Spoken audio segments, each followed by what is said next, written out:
Here we go, Happy Valley. So the top 6 here will be playing in the Premier Division next year, is that correct? Yeah, but the top 6 was already guaranteed before last week because they'd all secured it. It was all about shuffling for spots now. Was it? Right, okay. Fair enough. So the Belfast Benchwarmers 231.83, losing 234.76 to Darlow Destroyers, who clinched the top spot. Bognor Regis Falcons 140.15 against 131.66. Kilmarnock Cowboys, who were sitting in second, or third, 158.45 against the Kilmarnock Kirkwall Raiders, a Kirkwall Derby, 179.69. So Alan gets revenge over Ross. I think he lost in the home league. Eo Villains 211. So he did. South London Rebels 147.99. Berber Supremacy, who were number 1 at the time, 174 against the Gothenburg Angels, who finally showed up, 247.01. And then you've got the Dickensy Demons, 234.83 against the Crew Juggernauts, 179.89. So our defending champions and the highest scoring team in the league are sitting in the top spot in the division, the Darlow Destroyers at 10-4. Then you've got the Melbourne Supremacy 10-4. Kirkwall Cowboys have got 9-5. South London Rebels at 9-5. Dickensy Demons 7-game win streak, 9-5. And the Belfast Benchwarmers 7-7. So this was already, it was all guaranteed, to all shuffling about positions. But if Kirkwall had managed to win, they would have been a from Darlow's. Apart from, the defend. Let's just have a quick nod to the defending champions. To top your division after coming off the championship, you get target on your back and all that jazz. But great performance to top that division, and every chance of going back to back now. In the main event. So. We'll follow that closely in the coming weeks. And what to win a 3-point victory, Belfast Benchwarmers can feel hard done to, but they can see that they can challenge them, And Tyler Shaw, that was all second half stuff as well. I think he was on about 2 points at half time or something like that. So yeah, 2 rushing touchdowns. That's basically it. And a chance his was all in the first half, so it's almost like the story of 2 halves here for Darlow's, I'm trying to think about it changed because he was projected to lose at one point, like quite late on. But I can't remember what the late games were. But yeah, remember what was the late game was Devontae Smith, was it not? It was the Eagles, not the late game. Yeah, so you got, and the Sunday night game would have been, for a long time it looked like he was going to lose, but I'm guessing the Cure probably helped squash that one because obviously he was up against Gibbs.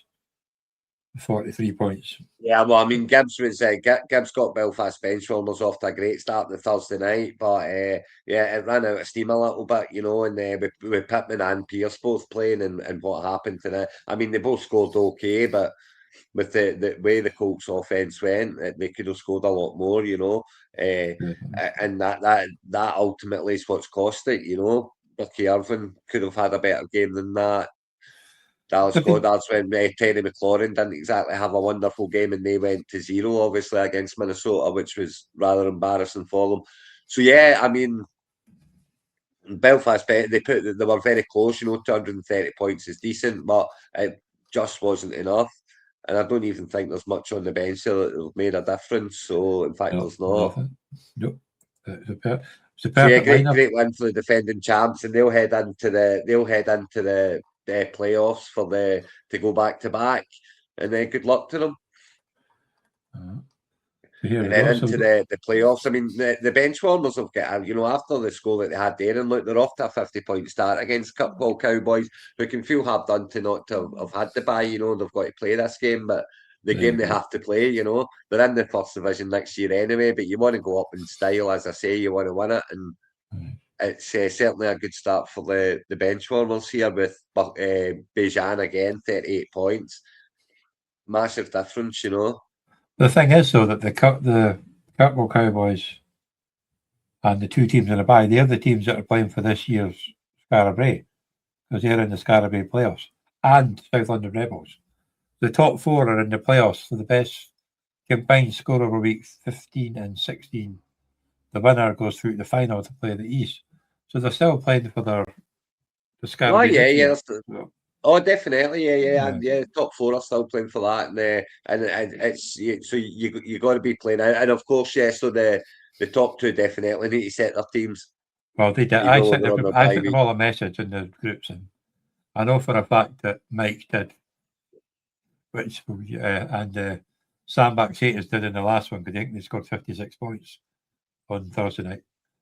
But yeah, no.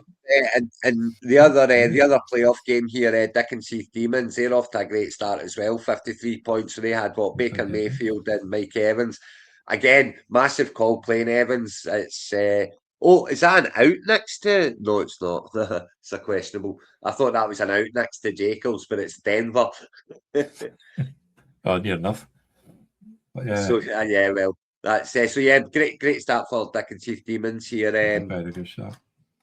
With 53 points from their quarterback and wide receiver stack, and playing Evans, massive call. So all to do for South London Rebels. They've got the points to score. I always say I'd rather have the points on the board. If I went better than par, I would rather have the points on the board. Yeah. So the winner of that bottom one will be playing the defending champions.